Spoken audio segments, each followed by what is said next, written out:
आलस का बोझ। एक छोटे से गांव में राहुल नाम का एक लड़का रहता था। वह बहुत ही आलसी था।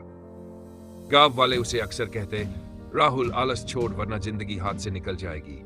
लेकिन वह हंस कर कहता, अरे जिंदगी का मजा तो आराम करने में है। धीरे धीरे उसका आलस इतना बढ़ गया कि वह छोटे छोटे काम भी दूसरों से कराता। एक दिन गांव में एक बूढ़ा जानी संत आया।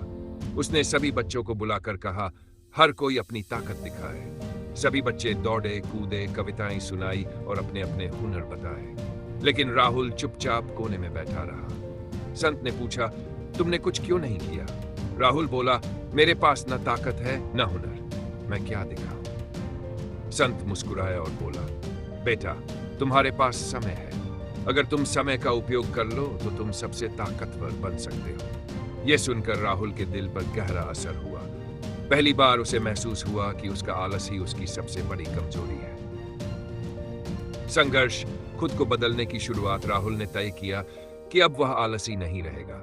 वह सुबह जल्दी उठने लगा, रोज थोड़ी थोड़ी मेहनत करने लगा, खेत में पिता की मदद, पढ़ाई पर ध्यान और नए कौशल सीखने लगा। शुरुआत में बहुत कठिन लगा।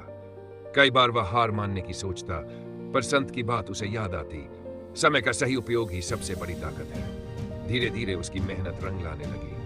उड़ान, सफलता का स्वाद। कुछ सालों बाद राहुल गांव का सबसे समझदार और मेहनती लड़का बन गया। उसने खेती में नई तकनीकें अपनाई, गांव के बच्चों को पढ़ाने लगा, अपने विचारों से पूरे गांव को आगे बढ़ाया। गांव वाले जो कभी उसे आलसी कहते थे, अब उसे गर्व से मेहनती राहुल कहने लगे। एक दिन वही संत फिर गांव में आए। उन्होंने राहुल को देखकर कहा, देखो यही है असली ताकत।